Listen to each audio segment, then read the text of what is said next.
kind of going and doing this other weird?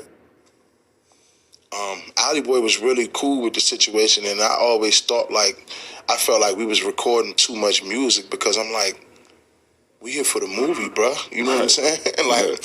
I've been living here for about 7 months. I haven't started an acting class. We no longer spoke about the scripts. The movie never ever came up, and we doing video shoots and photo shoots, and we got shirts pressed up that say Louis V Mob, and he calling us the Louis V Mob, and outside of the money that he was paying me monthly, I was receiving nothing for all the music I'm putting out. You know what I'm saying? And so,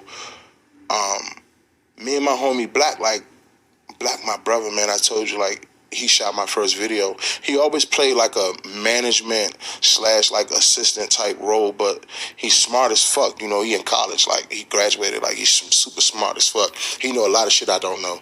And he always used to sit around outside of us having fun and all that. He used to always sit around and was like, I just feel like something ain't right about this. You know what I'm saying? And I'm a 90s baby. I grew up on Wayne, Gucci, and Ross.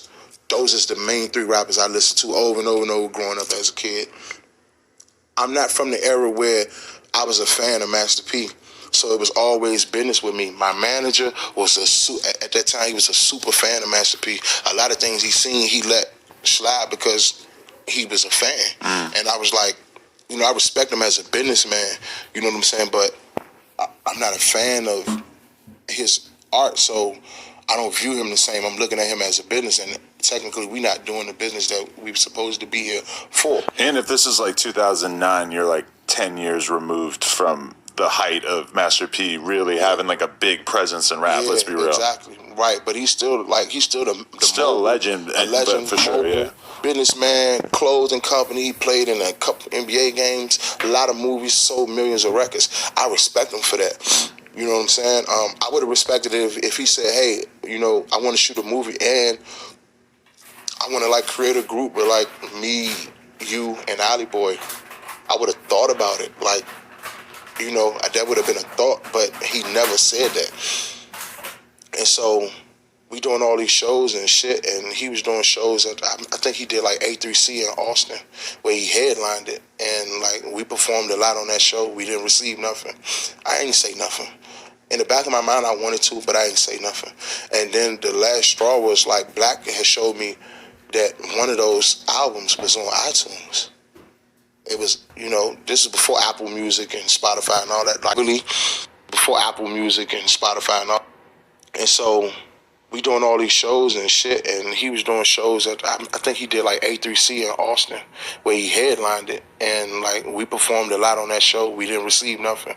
I ain't say nothing. In the back of my mind, I wanted to, but I didn't say nothing. And then the last straw was Black had showed me that one of those albums was on iTunes. It was, this is before Apple Music and Spotify and all that. The album was for sale on iTunes. And Alley Boy got a deal, so I'm like, Alley, you know about this? And he was like, nah, I ain't know about it. But shit, fucking nigga, we on the album with Master P. And I'm not salting Alley Boy down in no way, you know what I'm saying? I'm just saying that Alley Boy was getting money. He was booked heavily. Like I said, we used to sit down and he'd pop up on the TV screen he was lit at that time. I wasn't where I wanted to be in my career, and I felt like I was kind of sort of wasting time out here doing this, you know what I'm saying? And then when I seen he put the album up without paperwork or without me getting anything from it, I just felt like that was wrong. You know what I'm saying? And so that was around the time where